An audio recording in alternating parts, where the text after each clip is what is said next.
All right, I'm at the workbench. It's time for a Puch E50 rebuild, and I'm excited.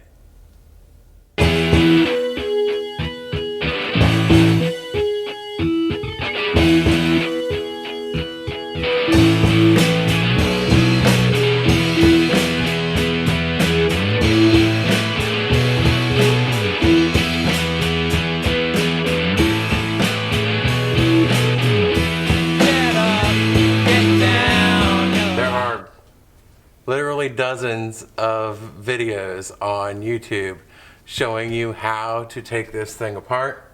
As we go through, I'll kind of tell you what I need to do with it and what my plans are for it. So anyway, here goes. And away we go. This video is going to be different than a lot of my videos because this is kind of more of a step-by-step how-to rather than a restoration type video. I'm hoping that somebody building an E50 will watch this and see how I do it and get some lessons from it. The real way to take apart this flywheel is with a puller, which I have. Unfortunately mine is stripped, so when you try to pull, it does that. So after 2 failed attempts by other methods, I finally settled on this, my bearing separator. This isn't how it's supposed to be used, but it worked, so who can say how it's supposed to be used? I know it's Bobo. Don't judge me.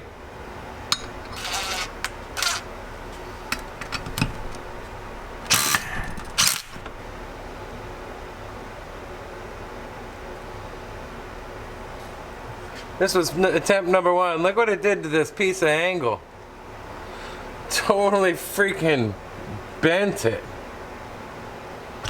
Taking off the stator is pretty easy, except you gotta push the wires up through the grommet that runs through the case, which is kind of a pain in the ass. But after that, everything else is pretty dang easy.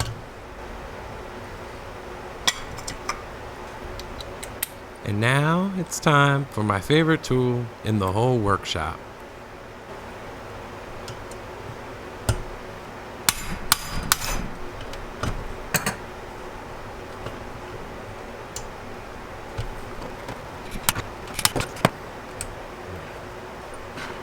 This freaking thing has saved my life so many times.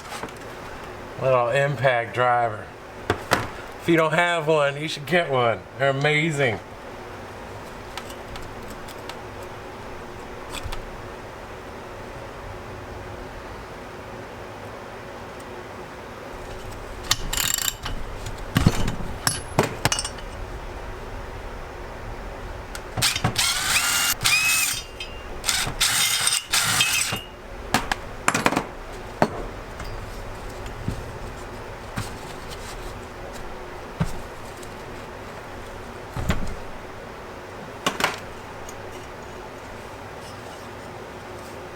You can tell what kind of Puch cylinder you have by the number that's stamped on the bottom of it. Mine corresponds to a cast high torque cylinder.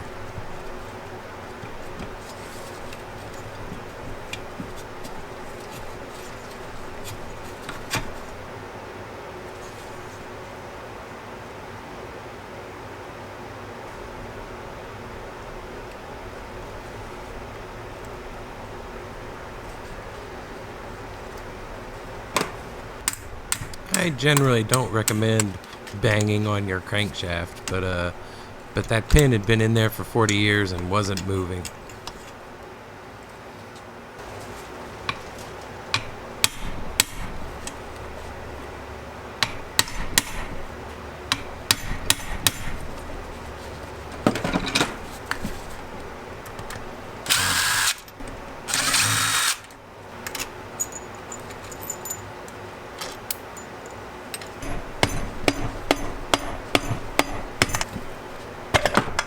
There she blows.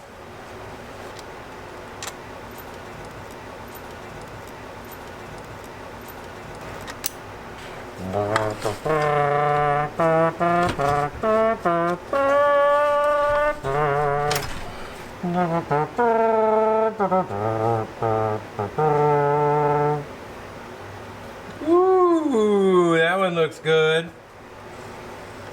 That one looks good. Yeah, the crank has seen better days, but not too shabby.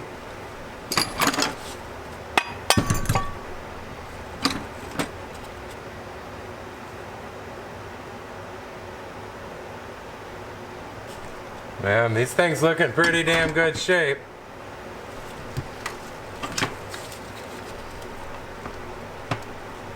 Come on, baby.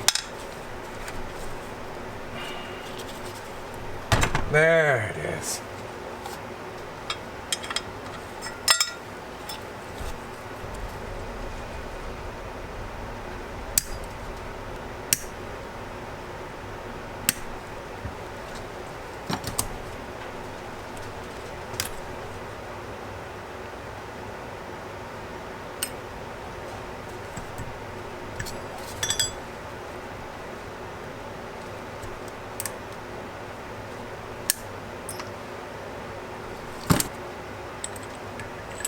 And here's how the bearing separator puller is supposed to be used. It'd be really hard to do this job without one.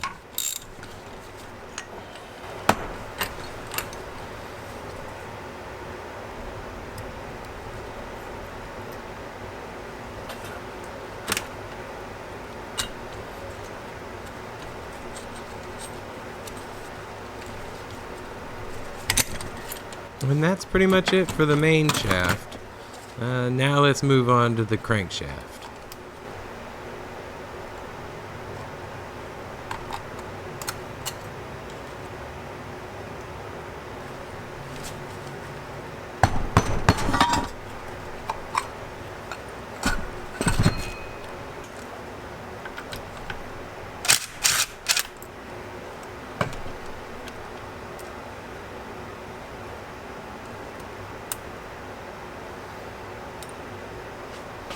Well, shit. I need a puller for this too, don't I? You can buy this tool from Treats, but I didn't feel like waiting the 4 days. So instead I've made one. I'm gonna blow right through it in the interest of time, but I might release this later on as a little how-to video. And we have our first expense of the build. Let's see if I can put this just like that.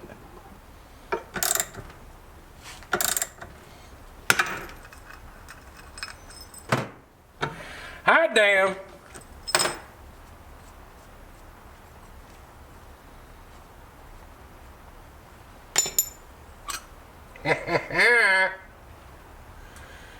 Got it. That looks really good. Well, I'm looking at these shoes here that look great. And now I have a tool I can use whenever the hell I want. Wonderful. Alright, let's see what else we got to do on here. Woodruff key. Woodruff keys and I don't get along so well, so we'll give somebody $100 for a nice pair of snap ring pliers.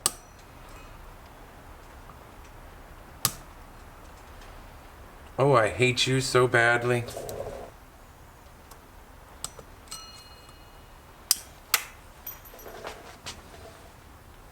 God, I hate you.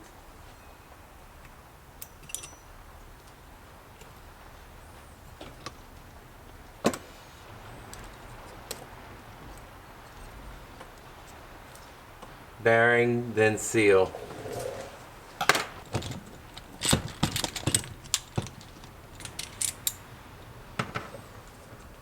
Lip on the outside edge, and then this seal, and on the other side just the one bearing. There it is, engine fully disassembled. It's a Monday morning. I'm supposed to be working right now, so I'll go do my real work. I'll come back out here this evening after dinner and put her all back together. I think I have everything I need. So hot damn. Now I'm back to clean these. I came over here right before dinner and I sprayed them down with a ton of my purple cleaner just to let them soak. And now I'm gonna attack them with my brush and a Scotch pad and see how pretty I can get them. I think they're, for the most part, gonna clean up pretty darn nicely. I'm still a little bit worried about this crank, but we'll find out. I hope I don't have to buy another crank. I'm trying to do this on a budget, so a crank's a good solid 80-90 bucks that I don't want to spend. We'll find out. I just realized that this is going to take all night and you don't want to see it. So I'm going to turn off and come back when it's all clean. All right, it's a new day. I spent about 4 hours last night cleaning. I saved you the bother of watching that.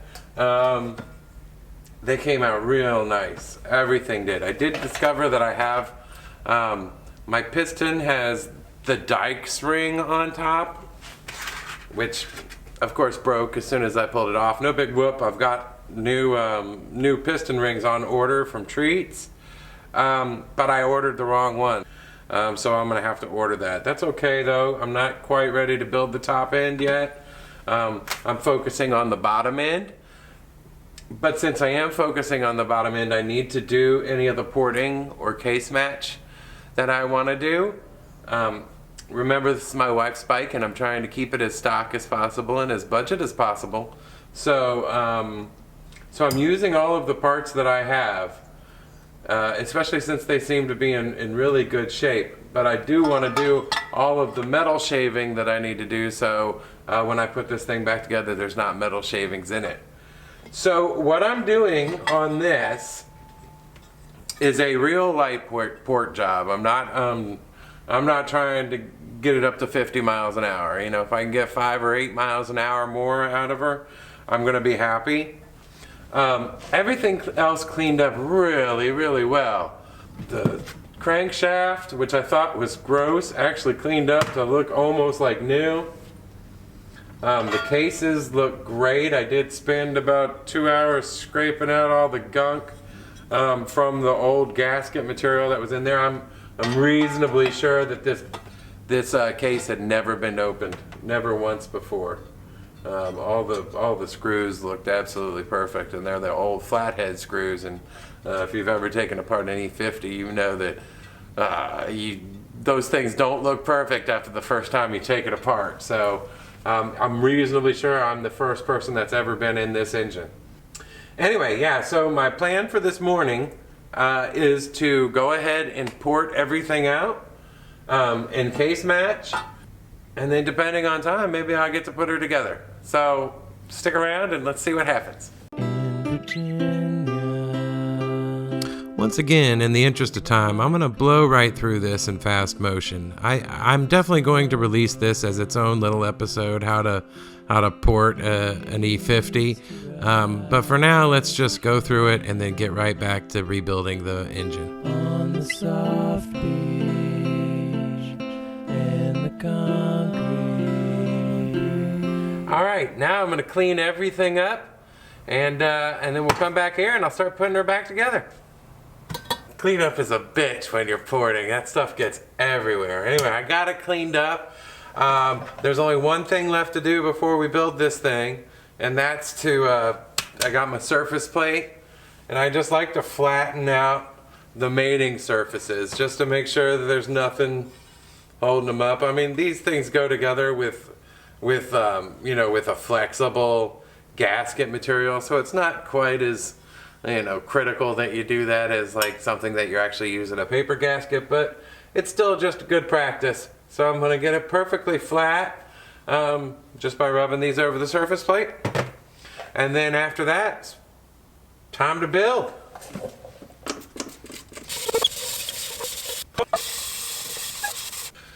I got this one more spray down and wipe down just to make sure I got all the metal shavings out.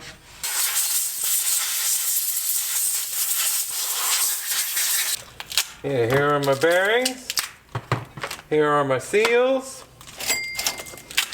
Open the trench and see other people. Alright, yeah, one of these bearings has a little snap ring on it. I'm going to put these in the toaster oven. Alright, I'm starting with the crank. This is the clutch side. It's got the removable woodruff key. This one gets a seal first, and then the lip bearing, the bearing that has the little circlip on it. Just lubing it up with some 2-cycle first. The seal goes on with the open end pointed outwards. Like that.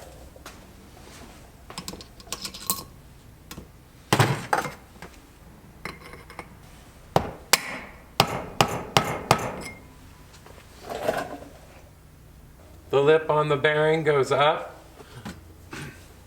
This is the seat post from the Puch. Fits right on and bangs that thing right up. Now we'll do the other side.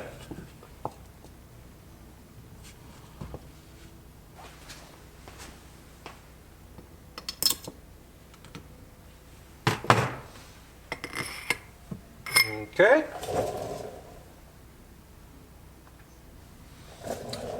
On the flywheel, the bearing just goes up against this groove, which has a snap ring. So put the snap ring in first, and then put the bearing. I'm using a new snap ring. You know, you usually tend to get those snap rings messed up, so I've got a brand new snap ring I'm going to put on, and then I'll put a bearing on right up against it.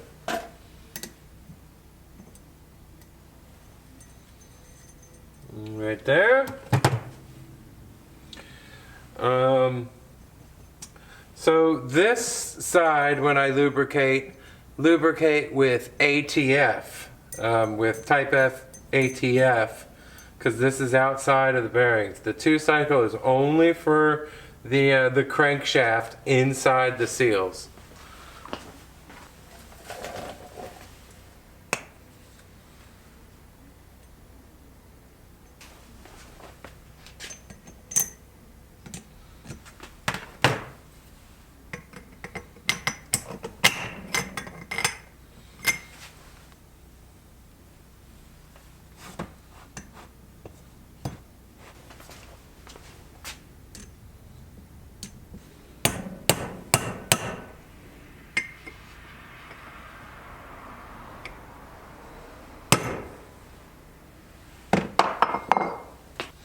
And there we go, there's the little flywheel or whatever this is called.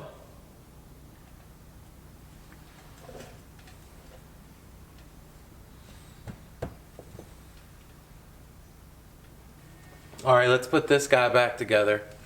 This side is done. Now we're going to focus on this side right here. First thing is this big washer. Things off. Alright, nice and clean. Just put the big washer right on top of the bearing. And then we're going to do one of our seals. Open side up.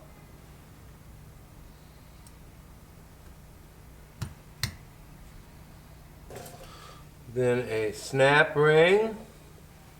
I'm going to get a brand new one. I don't like using these old snap rings.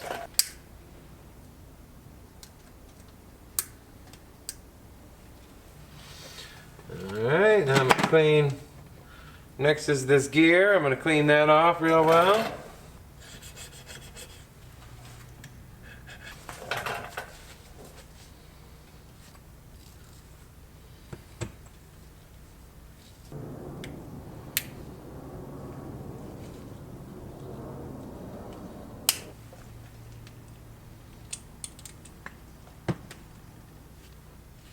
Alright, that's pretty much it for the main shaft. Now let's do the crankshaft.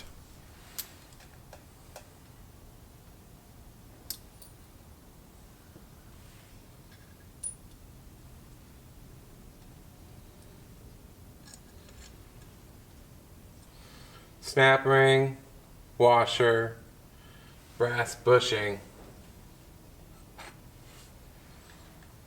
And then the bell.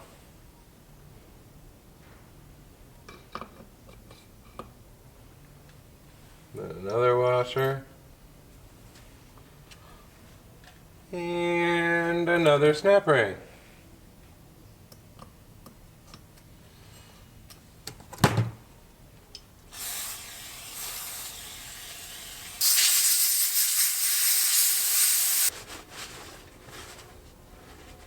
And guess what?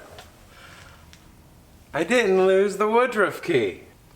Woodruff key goes in.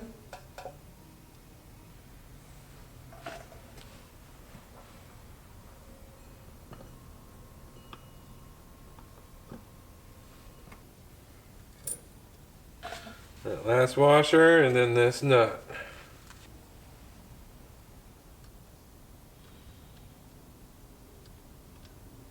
$20 foot-pounds for this clutch retaining nut.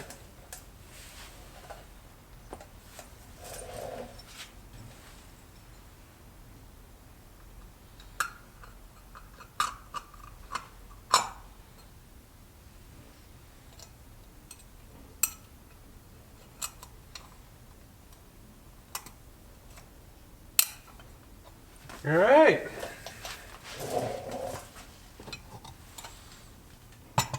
That one's done.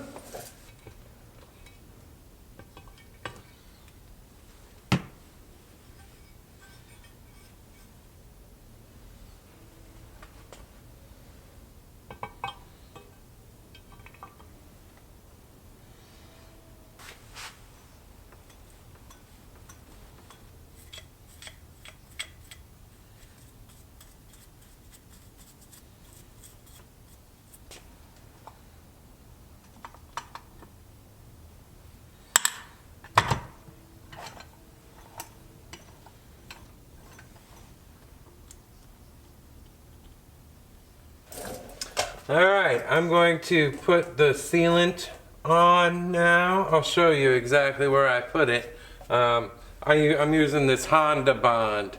There's another one called Yama Bond that you can use, and then other people have used other things. But I think generally either this one, the Honda Bond, or the Yama Bond are the preferred sealants for this. One thing before you put the sealant on and collapse the cases, these two rings, one is the one that goes on this drive shaft. It's like a big washer, and then the other one's attached to the bearing that you put in, you know, the snap ring that's around the bearing. Make sure that their gaps are pointing up, so that when you put the engine together, those gaps are arranged upwards. There we go. Okay, seals are in. Wipe this down. Okay, and now I'm gonna put some sealant on.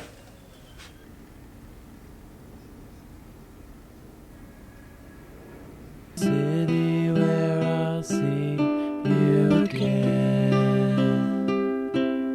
you again, you again. So you can see where I put the sealant. All over here. All over here. I don't use a lot, so because it squinches out, and I keep it to this edge because I don't want it squinching in here. Anything on the outside edge I can wipe off, so keep it to the outside edge. Make sure you get everything. Actually, I see a little spot that I missed. Okay, yeah, I think that's about it. Time to put this on.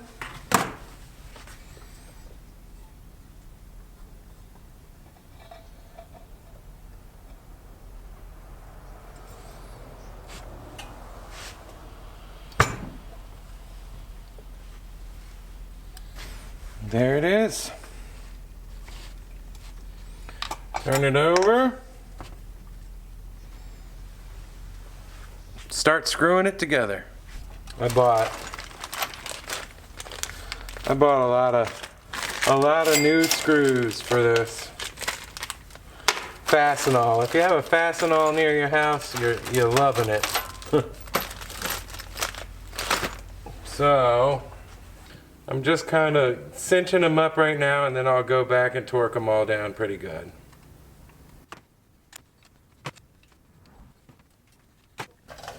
All right, now that I've got the 4 centers in, I'm gonna just start kind of alternating across. Let's start right here. Notice that I'm using some blue Loctite here so that these things are in for good. All right, so 6 foot-pounds, which isn't very much. I'm gonna kind of do a circle here. I'm probably gonna switch over a few times, but I'm gonna get these 4 that are around the crank first, and then I'll come out to the outside.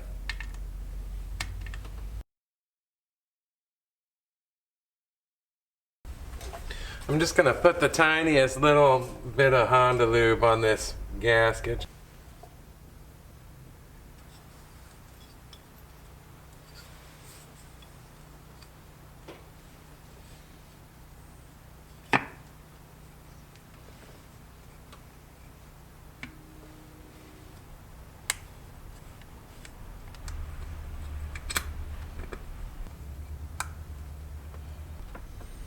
All right, and these are 6 foot-pounds as well. There it is, all done for tonight. This thing is, bottom end is completely rebuilt. I go home now.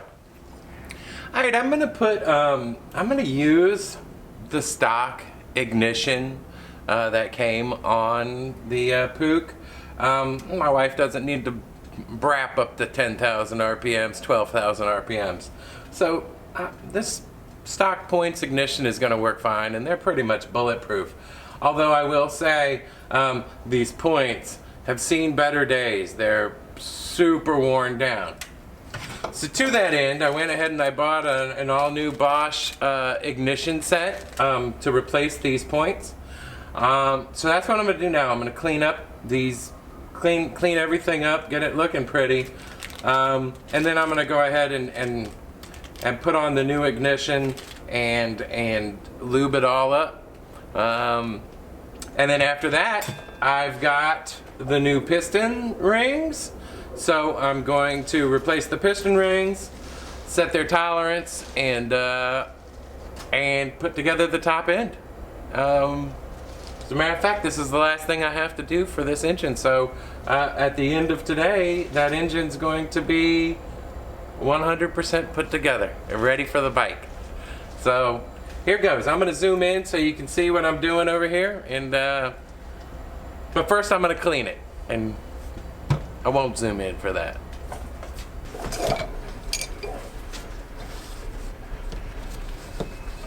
Alright, this is dead simple. It's just a little screw holding on the points and a little bolt that holds on the wires. Take off the screw, take off the bolt, put the new one in, put it all back together.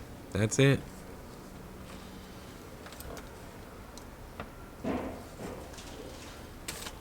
That's nice. This comes with a little bit of grease, so you can grease that up.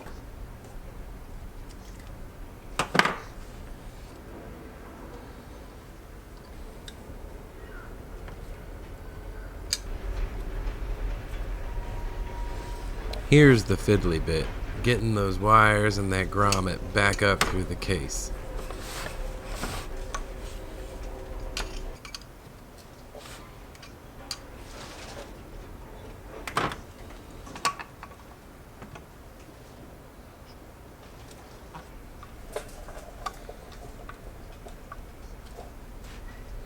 Just a quick little how-to on how to set these the points gap right here, because I'm not going to be able to show you after I get the magneto. I mean, you see the magneto's got a cam on it. It's a little bit odd shaped. So when it spins, it'll push this out, which will open the gap. Well, you want that gap in between 0.35 and 0.45 millimeters, so grab yourself a feeler gauge. I have it at right at 0.4. And what you'll do is you'll use this screw to set how close these points are to the magneto, which will help you get that gap.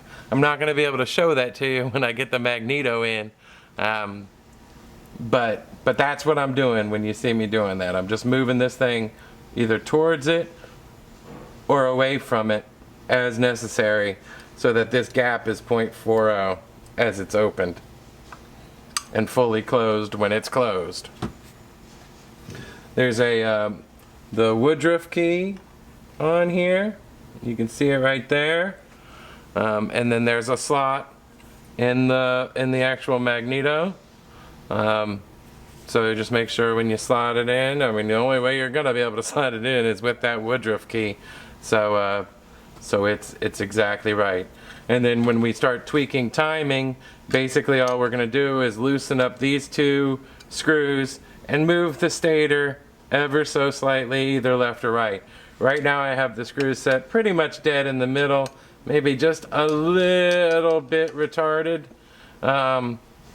But we can advance it after we start seeing how it really wants to go. Anyway, so yeah, I'm gonna go ahead and set the points on this. 0.40. Okay, now they're not opening them at all. So I gotta move it a little bit closer.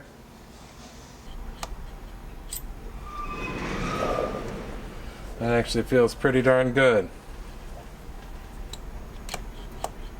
You just want a little bit of light dragging on there.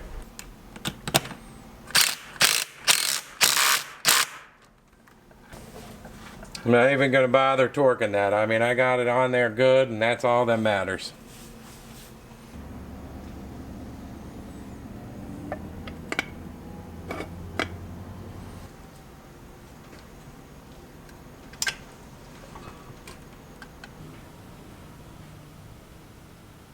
Well, damn, I was hoping I'd find the ring gap in here somewhere, but I don't.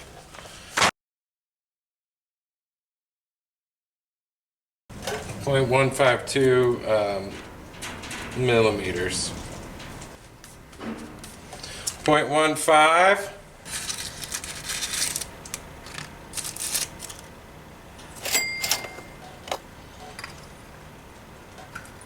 So you just shove the ring in so that it's totally parallel, and actually that is dead spanking on. Holy crap.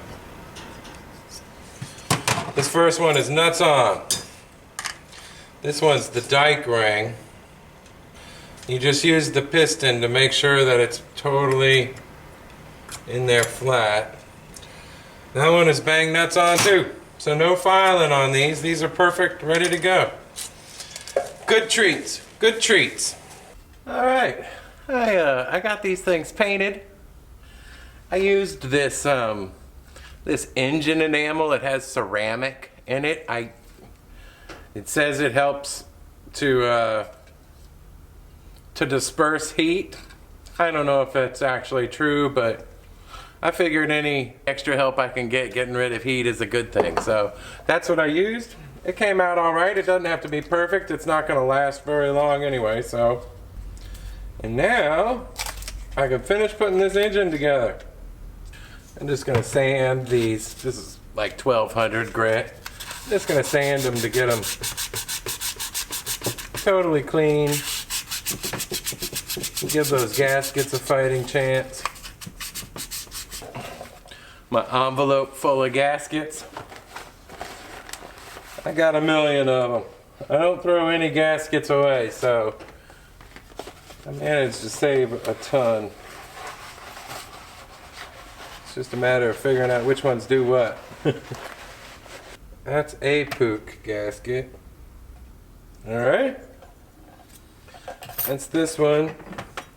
I'm just going to put this gasket on and make sure, because I bored out those side transfer ports.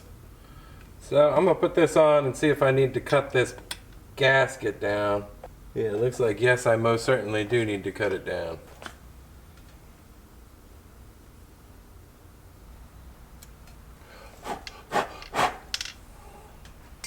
Yeah, it would suck to do all that porting work just to have it blocked off by your gasket.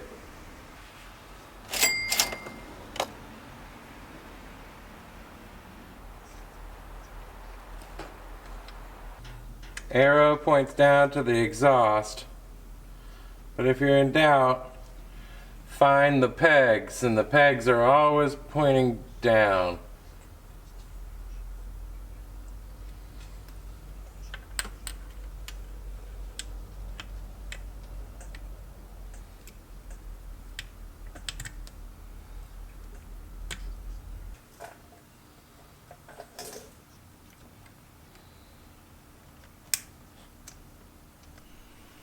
This is usually the tricky part.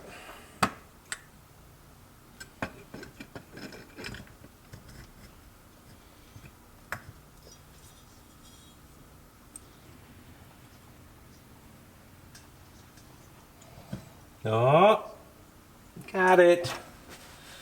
Got it.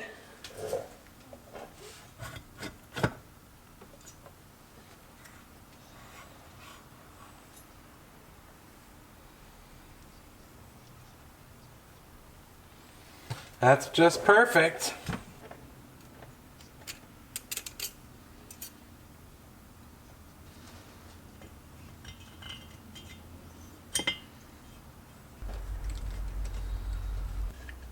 Seven foot-pounds. 84 inch-pounds. I'm going to pull it up to 60 inch-pounds, which is 5 foot-pounds first, and then I'll go up to the full 84.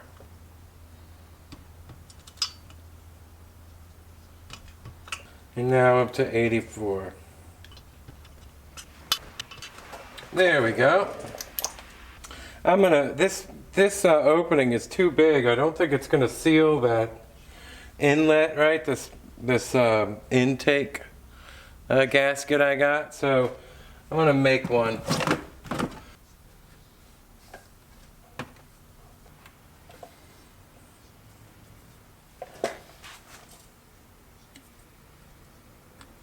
Perfect. Perfect.